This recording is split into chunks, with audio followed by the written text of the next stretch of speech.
De hecho, Freshfield nos trae la siguiente mesa, que esto completa la mañana. Vais a hablar sobre cómo navegar riesgos ante la nueva administración Trump. Y por eso hemos elegido la obra que vais a ver, que es de Jean-Simon Chardin, el francés más o menos, Sonia, por ahí, puede valer. Si por lo de Chardin, no. Esto es como lo de Chopin. Chopin, un poco, ¿no? Que yo creo que todo el mundo lo hemos visto en algún momento, que es este House of Cards, el castillo de naipes, que tú dices, mira, el hombre ahí está todo concentrado con su castillico.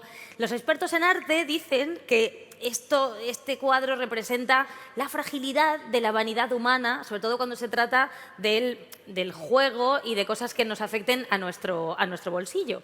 Y claro, los expertos en lo vuestro, en arbitraje, han utilizado este símil para ver si también supondrá o no un punto de inflexión vuestra manera de hacer ante esta nueva administración Trump. ¿Habrá que mirar para arriba? ¿Habrá que cambiar cosas? No lo sé. Recibamos a los expertos para aprenderlo de la mano de José Luis Prieto, socio de litigación y arbitraje de Freshfield.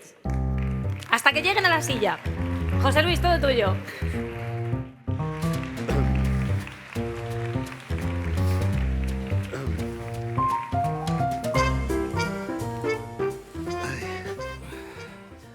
Bueno, muy buenas tardes a todos y muchas gracias por estar aquí a estas horas. La verdad es que hemos sido programados por Javier en un slot un poco malo justo antes de la comida, con lo que todo el mundo está deseando irse y sobre todo antes del show de Javier, ¿no? Que es el plato fuerte de este congreso, con lo que hemos tenido mala suerte en eso, pero trataremos de hacerlo lo mejor y lo más rápido que podamos. Veo que también vamos con un poco de retraso, lo que intentaremos devolver algunos minutos a la organización, que nos lo va a agradecer. Bueno, como ha explicado Sara, el cuadro elegido para ilustrar este panel es House of Cards de Jean-Baptiste Simeon Chardin. Bueno, la verdad es que la explicación que ha dado Sara es la que tenía pensado dar yo, pero bueno, yo creo que para un panel donde vamos a hablar del gobierno americano, pues al final House of Cards se explica por sí solo, máxime cuando el cuadro es del máximo exponente de la pintura francesa del 18 en materia de naturalezas muertas, ¿no? Entonces, yo creo que eso lo explica mejor aún todavía. Bueno, quería agradecer antes de empezar a Lopen que nos dé, en nombre de Freshfield y en el mío propio, la oportunidad de organizar esta mesa y en mi caso de moderarla. Bueno, la verdad es que como acabo de anunciaros, bueno, pues hoy, y la verdad que Bocarati Picol me denota cierta edad ya y me da un poco de vergüenza, pero al final hoy vamos a hablar del gobierno. Vamos a hablar del gobierno de los Estados Unidos, ¿no? Del de aquí ya a lo mejor hablamos la semana que viene. Desde la vuelta de Donald Trump a Estados Unidos se han sucedido las noticias acerca de una plétora de medidas que se han leído como una amenaza a fundamentos que dábamos por sólidos. Sin embargo, la verdad, al menos yo no tengo nada claro qué es realmente lo que Trump dice que pretende hacer. De lo que dice que pretende hacer no tengo claro qué es lo que en realidad pretende hacer, y de lo que en realidad pretende hacer tampoco tengo claro qué es lo que va a poder hacer, ¿no? Entonces yo creo que tenemos un panel perfecto para tratar de analizar estos temas, tratar de ver exactamente qué es lo que está pasando en Estados Unidos de primera mano y no solo por lo que leemos en los periódicos, y ver las consecuencias que eso va a tener para las empresas con inversiones en Estados Unidos, para el comercio en general y, sobre todo, ver si va a existir algún tipo de disputa específica relacionada con ese asunto. Para eso yo creo que tenemos un panel de excepción. La verdad, tenemos a David González Fernández. Yo creo que David, todos los que estáis aquí, que os dedicáis al arbitraje, le conocéis bien. Él es el Head of Legal Offshore Projects en Iberdrola Energía Internacional, empresa en la que ha desarrollado su carrera durante creo que más de 20 años. En ese tiempo ha ocupado muchas posiciones de responsabilidad dentro del área jurídica, especialmente en el ámbito del gas natural licuado y de la gestión de la energía y en los proyectos internacionales de la compañía. Actualmente lidera el asesoramiento legal de los proyectos de energía eólica marina, lo que llamamos offshore wind, que es una de las áreas en este momento estratégicas del grupo. A su izquierda está mi socio Thomas Walls. Thomas Walls es socio de Freshfields en el equipo de arbitraje internacional. Está basado en Nueva York. Está especializado en arbitrajes comerciales y arbitrajes de inversión. Y tiene una destacada trayectoria representando a clientes globales en sectores como energía, tecnología, ciencias de la salud y minería. Y su práctica incluye experiencia significativa en disputas relacionadas con M&A, joint ventures y acuerdos de licencia en procedimientos bajo reglas de instituciones como ICC, Instituto Citral. Al final hace pues lo que hace un especialista en arbitraje internacional, ¿no? Tampoco voy a aburriros más. Por último, tengo a su izquierda a Nicolás Gálvez. Nicolás es consejero de la Cámara de Comercio Internacional, de la ICC. Ha trabajado como abogado en diversas firmas de primer nivel, tanto en Guatemala como en París.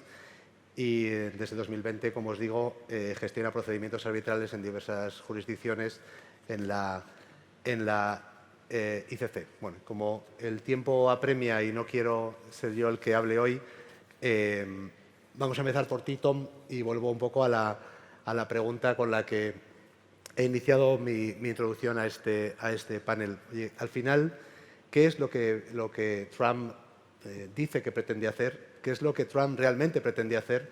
¿Y qué es lo que Trump va a poder hacer? Y buenas preguntas. Gracias, José Luis. Y gracias al Open. Es un gusto estar aquí en Madrid, como siempre. Es un gusto compartir la mesa con David y Nicolás y José Luis. Antes que empiezo, quiero decir que mis comentarios sobre mi presidente no representan los puntos de vista de mis socios ni de Freshfields, son mis propios puntos de vista. Entonces, las medidas que ha tomado el Trump.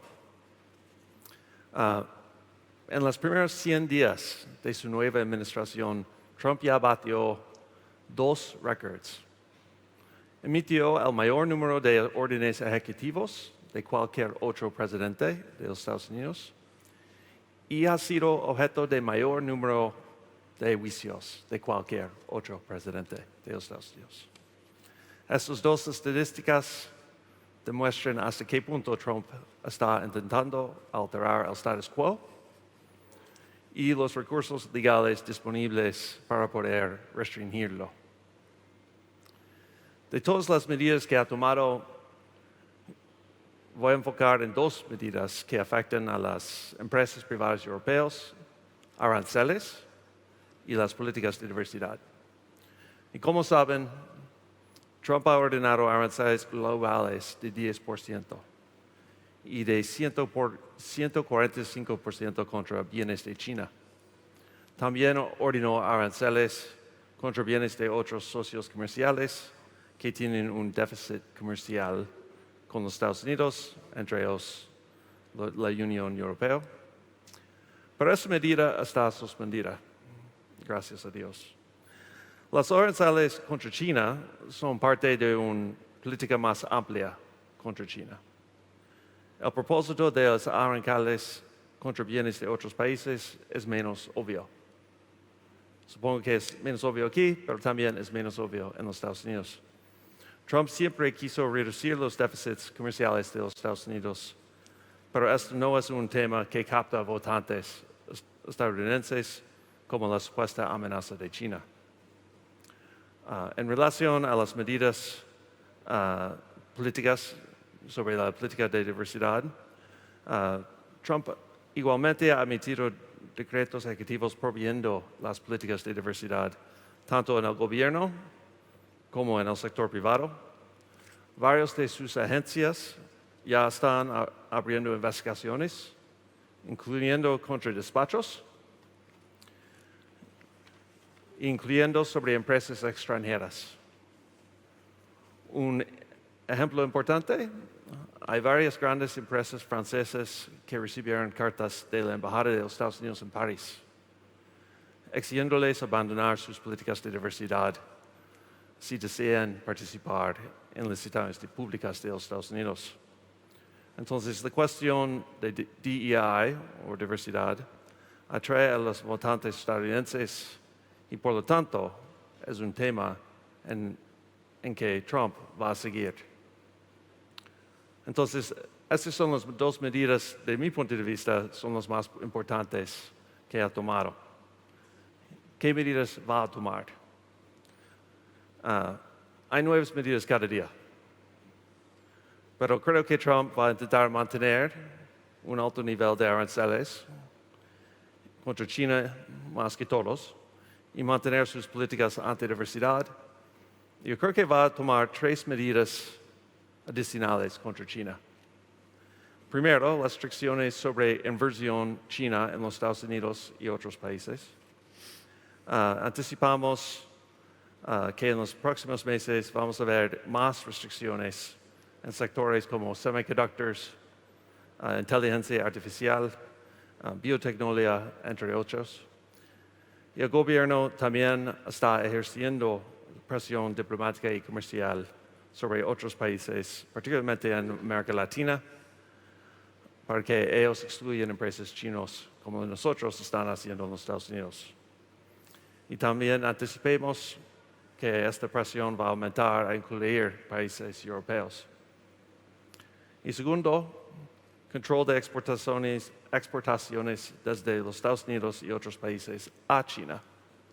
La administración de Trump también está buscando implementar cambios regulatorios al control de exportaciones a China, en particular al respecto a la transferencia de tecnología, incluyendo software, computer hardware y otra tecnología. Y finalmente, restricciones contra empresas específicas. Como ustedes saben, desde la primera administración de Trump, Huawei ha sido el sujeto de sanciones impuestas por el gobierno. Brasil y Colombia han sido presionados también por la administración de Trump para que ellos prohíban a Huawei a participar en el desarrollo de la tecnología 5G. Anticipemos que el Trump va a tomar medidas similares a otras empresas chinas y empresas que identifique como una amenaza a la seguridad de los Estados Unidos. Tal vez va a incluir empresas europeas. Y estas son las medidas que anticipo más que todos. ¿Y existe, Tom, algún... O sea, ¿cuáles son los supongo que algún control tendrá el gobierno americano sobre él, ¿no? Para de alguna forma evitar que tome medidas que a lo mejor no cumplen perfectamente con la legalidad? ¿Nos puedes contar en tu condición de abogado americano qué controles existen en Estados Unidos para tratar de paliar esta tendencia a aprobar medidas restrictivas al final de Trump?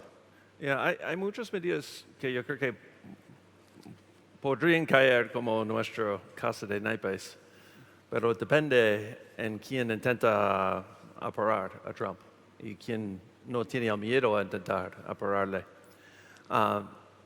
Primero, nuestro Congreso no ha mostrado el interés en oponer a Trump. Por ejemplo, la semana pasada el Senado rechazó una ley que iba a revocar las aranceles que Trump había impulsado. Entonces, el Congreso por ahora no va a ayudarnos. Los cortes domésticos, tal vez. Al momento hay 7 juicios distintos frente a los cortes domésticos de los Estados Unidos con respecto a los aranceles. Y entre los demandantes son estados, incluyendo California y Oregon, y también empresas pequeñas. No hay muchas empresas grandes que ya están luchando, pero veamos si cambia. Y también hay juicios oponiendo a las medidas de antidiversidad, y de los cuales varias cortes ya emitieron medidas cautelares prohibiendo la aplicación de ciertas medidas antidiversidad, pero los cortes no han bloqueado todas las medidas. Sí, de forma que como quede el puzzle al final de las medidas de Trump todavía es una incógnita, ¿no? O sea, puede ser que muchas de las cosas anunciadas no acaben implementándose. David, muchas gracias, Tom. David, desde tu punto de vista, en Iberdrola, como inversores en Estados Unidos, localizados en la Unión Europea, ¿cuáles son los riesgos de todas estas medidas de las que nos ha contado Tom? ¿Cuáles son los riesgos que que más os afecta a vosotros o que identificáis vosotros o empresas de vuestro estilo en Estados Unidos a partir de las medidas de Trump? Un poco retomando lo que decías, qué va a hacer, qué puede hacer, etcétera, todo eso se traduce en dos palabras, que son incertidumbre regulatoria. Entonces, la clave está en cómo trasladar esa incertidumbre regulatoria a los riesgos, ¿no? Es evidente que esto ha producido de momento un parón para analizar qué se está proponiendo, con independencia de lo que pueda ocurrir al final, y a que los equipos jurídicos de Iberdrola, compliance y sobre todo los fiscalistas, tanto en España como en Estados Unidos, analicen las protective orders. Hacer un mapa de riesgos, de dónde están los contratos. En este caso hablo en general de proyectos de renovables que se han visto afectados no solo por el tema arancelario, sino por la potencial suspensión o revisión al menos de las licencias asociadas a la eólica marina, pero también en temas de onshore. Obviamente sabemos que Trump no es muy pro renovables. Todo eso está on hold, está suspenso, y analizando los contratos y viendo al final, yendo al primer punto, al tema del arancelario, quién es el importer of record y si es el contratista, si es el employer, en este caso es Iberdrola, y viendo un poco quién tiene que asumir ese 10%, ¿vale? O sea, haciendo una especie de mapa de los supuestos de hecho, ¿vale? Claro, porque lo cierto es que al final este parón en los proyectos supongo que afecta a proyectos futuros, ¿no? Pero afecta a proyectos existentes, ¿no? Entonces, a raíz de ahí, ¿cuál es vuestro análisis? Supongo que tenéis un análisis de posibles incumplimientos, retrasos, y todo eso genera una conflictividad legal, ¿no?, que tendréis que estar abordando, ¿no? De momento, los proyectos, por ejemplo, los eólicos marinos no se han parado. Simplemente estamos analizando, al mismo tiempo que se continúa con los trabajos, estamos analizando la situación. Es decir, lo que haces es añadirle a las tensiones que suele haber en cualquier tipo de proyecto, sea en Estados Unidos, pero también en Europa o en Asia, que es la tensión siempre entre los suministradores y el employer, ¿no?, el owner del proyecto, por retrasos, materiales de mala calidad, etcétera. Se añade la tensión de quién va a asumir el importer of record, es decir, la importación de los productos que vengan de la Unión Europea o de fuera de Estados Unidos en los proyectos en Estados Unidos. ¿Qué puedes hacer? Bueno, pues de momento analizarlo y empezar a hablar con las contrapartes. O sea, es muy importante. Iberdrola siempre se basa en relaciones a largo plazo. Entonces, en las relaciones a largo plazo, en contratos firmes, en el caso del proyecto de Vineyard Wind, los contratos están ya completamente cerrados, por tanto, queda bien claro quién es el que tiene que asumir el arancel.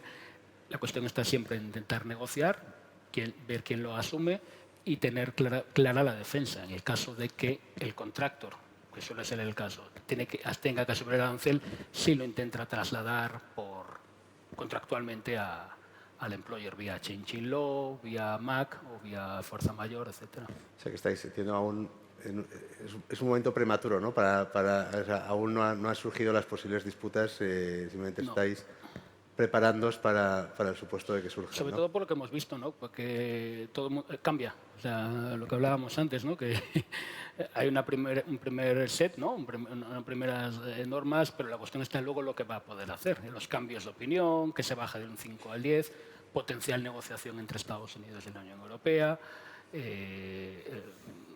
China por el medio. ¿Y prevéis, no sé si esta pregunta es políticamente correcta, pero prevéis litigiosidad contra el propio gobierno americano, el propio Estado americano, o no lo veis, nos va a afectar de tal manera que... Al final, el arancel es inexcusable. O sea, yo creo que la litigiosidad más bien va a estar entre empresas privadas para ver quién tiene que asumir ese extracoste. Por un lado, quien lo asuma va a intentar trasladarlo. A su vez, si se lo intenta trasladar, si es el caso del employer, tendremos que analizar bajo PPAs o cualquier tipo de contrato que haya, por ejemplo, con con los distribuidores locales, ¿no? De Boston, etcétera, o sea, de Massachusetts, Connecticut, etcétera, si es posible el pass-through. Es un tema que también que se está analizando, pero yo no veo litigiosidad, al menos desde el punto de vista de la empresa privada, contra Trump, sino más bien entre nosotros para ver quién asume el coste. ¿Quién lo asume, no? Tom, ¿cuáles serían tus consejos a empresas que están afectadas por todos estos cambios regulatorios en Estados Unidos? ¿Cómo crees que podrían estructurar su vida legal para que les impacte de la forma menos fuerte, si quieres, todas estas medidas? Es fácil decir que no deben hacer negocios en Estados Unidos, pero obviamente esa no es una opción.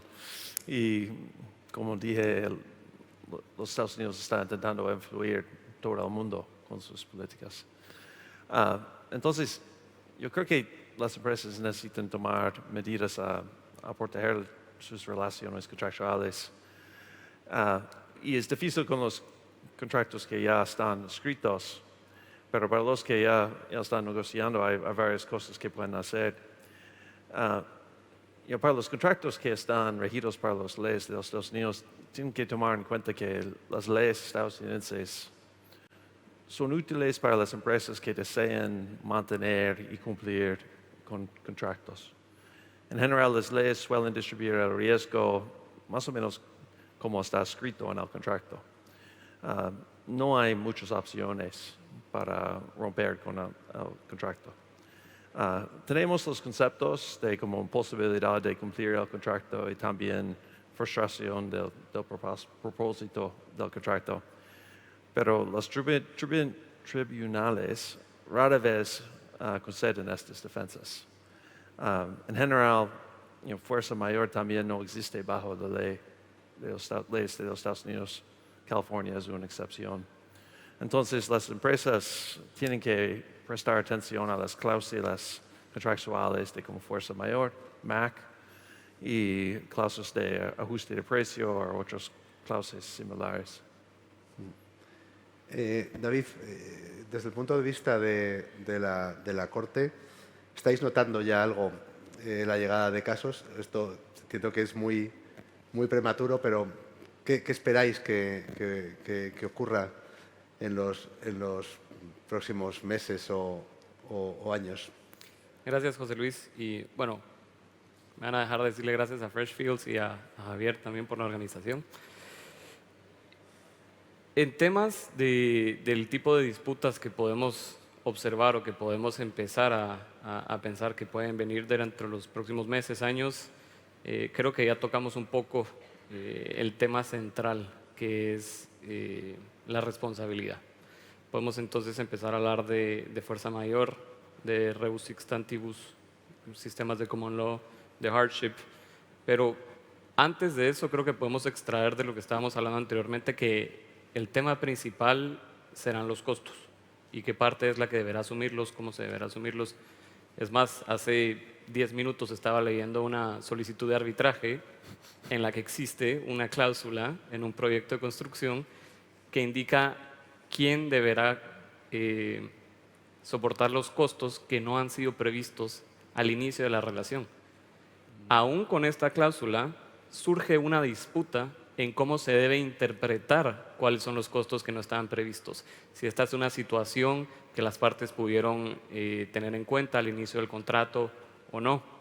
Y entonces creo que al momento en el que surjan estas disputas, no es algo que no hayamos visto dentro del contexto del arbitraje internacional antes, porque si nos retraemos un poco a cuál es el núcleo de cada una de esas disputas, es interpretación contractual. ¿Cuál es el alcance de estas cláusulas de fuerza mayor? ¿Qué se puede considerar fuerza mayor? Y ahí es donde la labor interpretativa del tribunal arbitral es donde cobra mayor relevancia.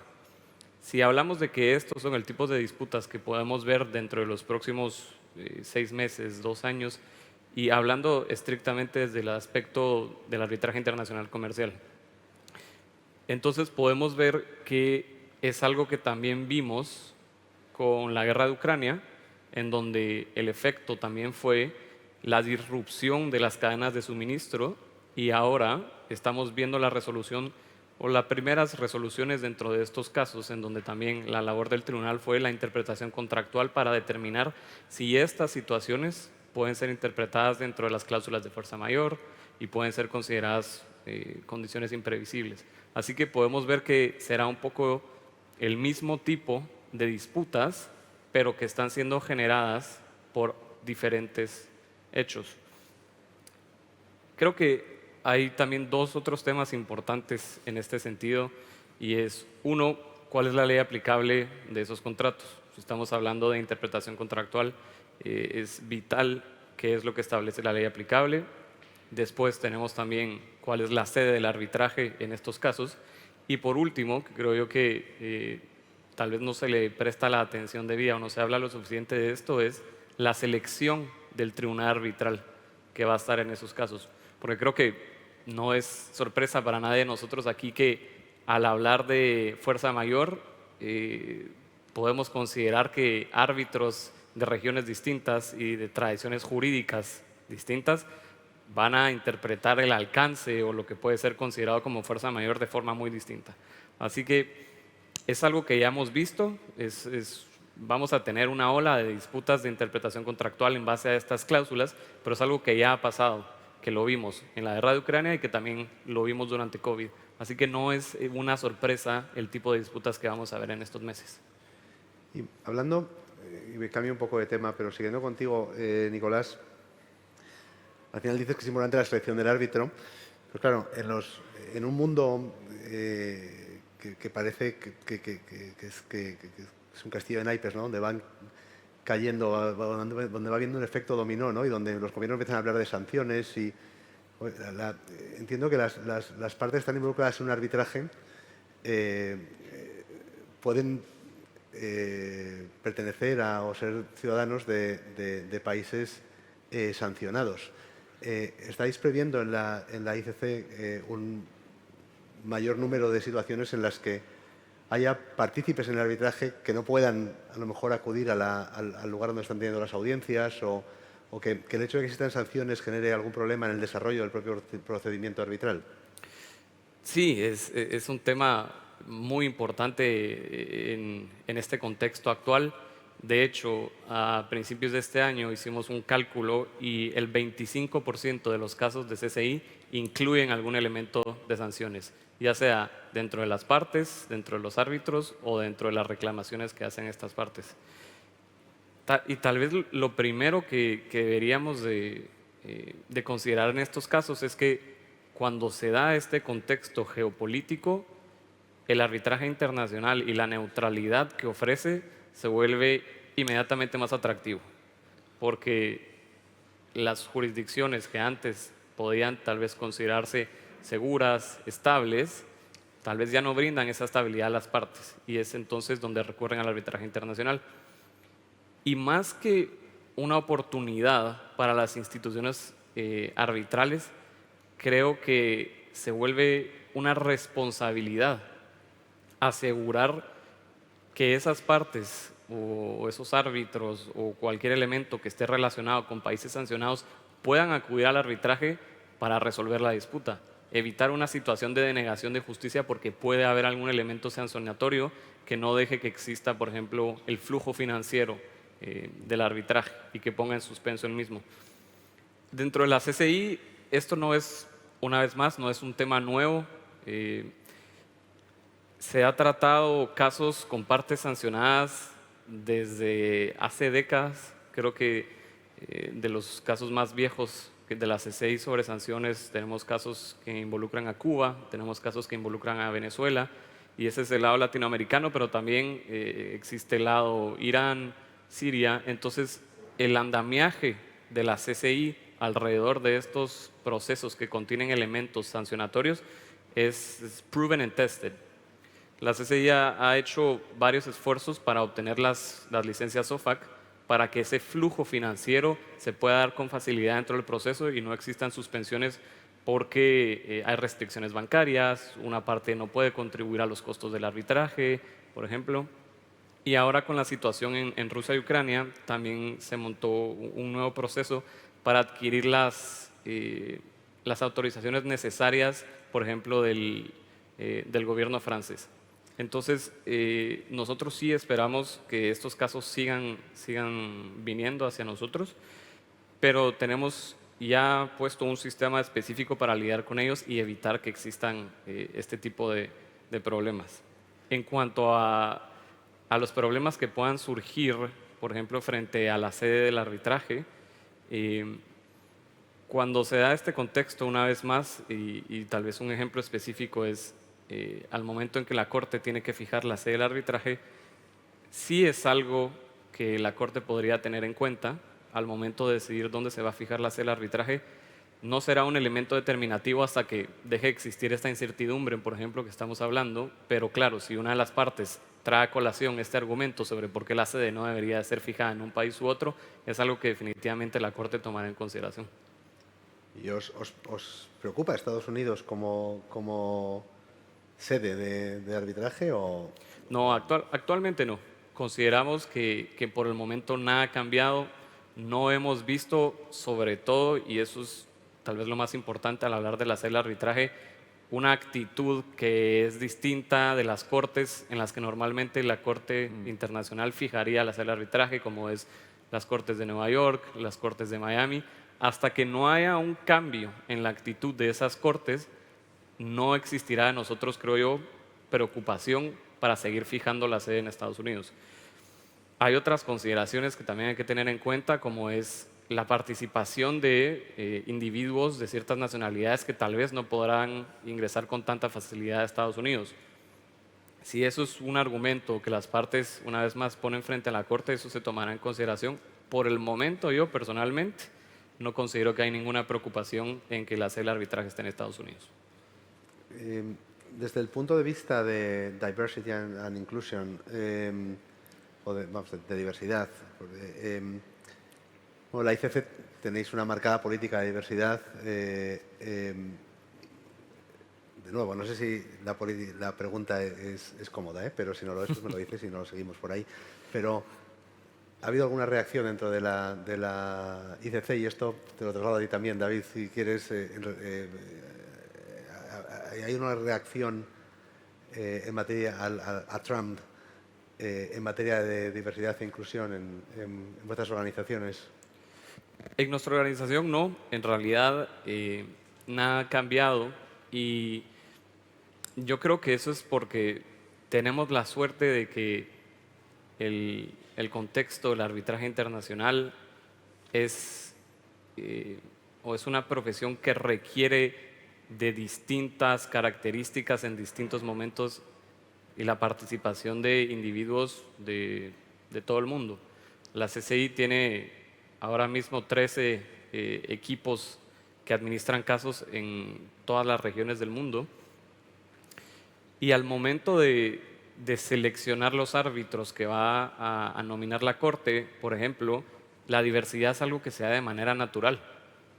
Porque si estamos hablando de una disputa entre una parte de Singapur y una parte de la India, entonces definitivamente necesitamos a alguien de esa región. Y si estamos hablando de una disputa de telecomunicaciones, necesitamos un experto en esa materia.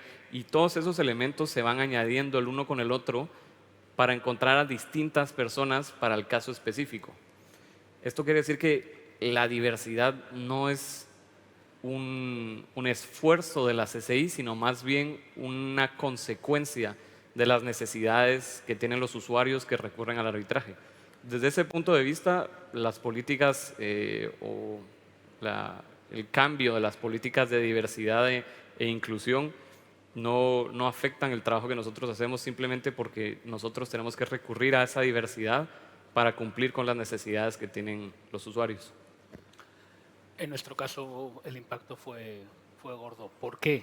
En doble aspecto. Primero, claro, estoy hablando de Avangrid. Avangrid, filial 100% americana de Iberdrola. Avangrid, a su vez, tiene no solo la división de renovables, sino la división de network, de red de distribución. Entonces, claro, ahí sí que hay muchos contratos, no solo con autoridades estatales, ¿vale?, que dependiendo un poco del color del Estado, pues han respondido de una u otra manera a las políticas de Trump, sino determinadas políticas más supraestatales y, por tanto, federales. Y eso lo daba Gris en contraposición con el resto de las empresas del grupo Iberdrola en México, en Brasil, incluso en España y en el Reino Unido, donde la política de diversidad se mantiene. Digamos que la política en Avangrid ha cambiado en cierto aspecto, pero no en el resto de la organización. Cuando, por ejemplo, en el tema de eólica marina, los grupos son globales. Es decir, sí que hay españoles, europeos, escoceses viajando a Estados Unidos, llevando los proyectos eólicos marinos allí. Y claro, enfrentándose con esa doble realidad, ¿no? De lo que tienen en su país versus lo que está ocurriendo en los Estados Unidos. ¿Y cómo veis en Iberdrola la falta de amor, por decirlo de alguna forma, de Trump hacia las renovables? ¿Os genera algún tipo de reacción, algún tipo de os gusta, no os gusta? Hombre, al final es un tema de un tema político. Yo creo que también es un tema a corto plazo, ¿no? Trump va a estar 4 años, 3 años, no se sabe si va... Bueno, se supone que no va a estar más, otra cosa es que ocurra con el vicepresidente, si va a ser presidente, etcétera. Pero yo creo que el tema de la traslación o la sustitución de energías fósiles por renovables es algo imparable. Al final, como ocurrió con la administración Biden, los proyectos eólicos que tiene Iberdrola son proyectos firmes. La administración Biden los quiso, los quiere la población de Estados Unidos. También piensa que todos estos proyectos son puramente americanos y dan mucho trabajo. Dan trabajo, es local content, que está asegurado por las propias autorizaciones, y es también gente americana que está sufriendo por esta incertidumbre. Entonces, yo lo veo con cierta resignación, pero que yo creo que esto va a acabar. Se va a pasar, ¿no? Tom, no sé si desde tu experiencia con los clientes americanos, tanto desde el punto de vista de la diversidad como desde el punto de vista de las renovables, no sé si nos puedes contar cuáles están siendo las reacciones del mundo empresarial americano en esta materia. Sobre los renovables, estoy de acuerdo con David que yo creo que las políticas son de corto plazo. Y también yo creo que es importante tomar en cuenta que por nuestro sistema federal, las políticas de Trump son importantes, obviamente, pero solo hasta un punto, porque cada estado tiene su propia política también. Y muchos de los estados, incluyendo estados grandes como California y Nueva York, tienen políticas que apoyan los recursos renovables, hasta que el punto que si yo hago construcción en mi casa, me toca poner solar panels en mi casa. Solares, sí. Entonces, este es un ejemplo pequeño, pero hay estados que con economías gigantes, tamaño de muchos países, que todavía están apoyando los renovables y van a seguir apoyándolos. Entonces, yo creo que los renovables es un área donde el Trump obviamente puede hacer daño, pero solo hasta un punto. Y hasta la diversidad, esta es una área en que Trump está luchando y va a seguir luchando. Es un tema muy popular con la gente que le apoya. Entonces, es difícil y va a seguir difícil en el sentido en que ya está caminando cómo las empresas trabajan. Y no es claro dónde vamos a terminar. Esta pregunta os la hago a todos. ¿Creemos que Trump va a animar nuestro negocio, ¿no? El negocio de todos los abogados en materia de arbitraje de inversión? ¿O esperamos arbitrajes de inversión frente a Estados Unidos? No los esperamos, ¿qué es lo que va a ocurrir dentro de que ya sabemos que estamos en un momento de incertidumbre y que no sabemos realmente en qué se va a concretar Trump y sus anuncios, ¿no? Pero no sé, por empezar contigo, Nicolás, ¿tú crees que va a haber más arbitraje de inversión Mi instinto es decir que sí, porque menos no puede haber, en todo caso. No me sorprendería que haya 1 o 2, pero no creo que sea un incremento significativo. Todavía está por verse exactamente, como decíamos anteriormente, cuáles van a ser los efectos. Y al hablar de arbitraje de inversión, tenemos que también tener en consideración cómo estos actos del gobierno estadounidense van a encuadrar específicamente los supuestos de los cuales se pueden valer los inversionistas para traer este tipo de reclamación. Un cambio regulatorio es tal vez el más claro. El incremento de los aranceles y la disrupción del mercado lo veo un poquito más difícil. Los abogados tal vez tendrían que ser un poco más creativos, pero en todo caso creo que algún par seguro vamos a ver. Tom, no sé si quieres añadir algo. Yo tengo un punto de vista sobre esta pregunta. Adelante. Yo creo que es importante tomar en cuenta que cuando NAFTA existió, hubo unos 20 casos contra los Estados Unidos. No salieron en las noticias mucho, pero hubo unos 20 o más. Entonces, no es algo nuevo para que empresas lancen un arbitraje contra los Estados Unidos. Pero lo que ha cambiado es quién está sentado en el Oval Office. ¿Y qué va a pasar si intentas luchar contra el gobierno? Porque antes yo creo que los poderes más altos en los Estados Unidos no los dieron mucho cuenta. Pero ahora sería algo diferente. Entonces necesitan, si las empresas quieren hacerlo, necesitan tener bravery, por lo menos. Pero también hay otra cosa importante, que es los tratados de los Estados Unidos, la mayoría son con países en Sudamérica y África, y no hay muchos en Europa. Hay algunos en Asia, como Singapur. Entonces, muchos investors en los Estados Unidos tal vez no van a tener acceso a tratados que les Protección, ayuden. ¿no? Como NAFTA ya no existe. Entonces, veamos qué opciones tienen. Y yo creo que has sacado un punto muy bueno. Veo que prometí devolver unos minutos, nos quedan 5, a ver si conseguimos devolver algo, pero creo que has mostrado que para litigar contra Estados Unidos se va a necesitar tener cierto arrojo, ¿no? Y yo creo que ahí, te pregunto a ti, David, creo que el papel de los abogados externos, probablemente, tanto externos como internos, va a ser relevante. ¿Tienes una visión sobre esto? O sea, ¿crees que será fácil encontrar buen asesoramiento o asesoramiento para embarcarse en una... Ya nos has dicho que no lo estáis contemplando, ¿no? Pero si lo contemplaréis, ¿cómo ves el papel de los abogados externos en esa misión? Lo que estamos contemplando es el ordinary business. O sea, lo que estamos haciendo no ha cambiado nada. Es decir, sigue habiendo disputas como en cualquier tipo de proyecto de construcción.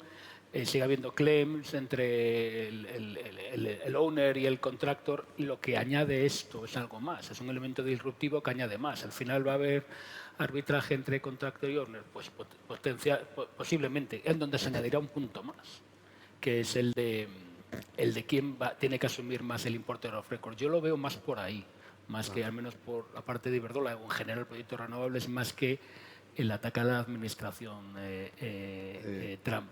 Y luego, el papel del abogado externo, pues muy importante, sobre todo por ver si, las posiciones que... yo he estado siguiendo mucho las posiciones que han tomado los despachos externos respecto de la administración Trump, sobre todo los que en un primer momento se enfrentaron con él y tomaron, Paul Weiss, todo ese tipo de temas, para al final buscar el despacho que pueda ayudar en este tipo de asuntos. Pero en el caso de Iberdrola más centrado en un tema de privado contra privado, más que contra la administración. En este punto, ¿dónde está el mercado legal americano? ¿Qué posiciones están tomando los despachos en Estados Unidos en relación con posibles litigios frente al Estado? Cuando Trump entró a la oficina, tuvimos esperanzas que iba a apoyar el M&A más que todo, y obviamente esto no ha pasado. Trump es un fuente de incertidumbre para todo el mercado y ha matado al M&A y otras formas de transacciones, porque ¿cómo puedes planificar cuando no sabes qué aranceles vas a tener mañana. Es difícil. Entonces, lo que estamos viendo son disputas sobre contratos para M&A que ya estaban en marcha cuando el presidente empezó a tomar sus medidas. Y estamos viendo disputas sobre los contratos de largo plazo o con precios fijos, donde ya no está económico seguir con los términos que tienen. Entonces hay clientes que quieren salir de contratos y hay clientes que quieren mantenerlos. Y es un poco difícil para las empresas en los Estados Unidos. Muy bien, pues yo creo que veo que ya me están mirando desde ahí dentro. Queda un minuto, yo creo que lo voy a aprovechar para agradeceros a los tres vuestras magníficas intervenciones, que os habéis prestado a ayudar en la organización de este panel y a estar aquí. Y de nuevo agradeceros a todos vuestra presencia y al Open su invitación. O sea que muchísimas gracias. José Luis, David, Tomás, Nicolás, lo leo en vuestras miradas. Queréis chuches, no tengo más. Se han llevado la última bolsa y fíjate que os la habéis ganado, porque esto es contagioso. Si la persona que se sienta ahí, como tú, José Luis, está todo el rato sonriendo, estáis todos hablando con la sonrisa puesta y eso es de agradecer. Y sobre todo en tu caso, me voy a la zona de la verdad. ¿Se puede ser más dulce, José Luis, que has dicho la falta de amor de Trump como el eufemismo más bonito que yo he escuchado en mucho tiempo? Yo eso no sé si se da en el derecho civil o en el común, pero desde luego te ha dado derecho a que yo mañana te traiga una chuche y que les demos el aplauso de gracias. La puerta está por allí, familia.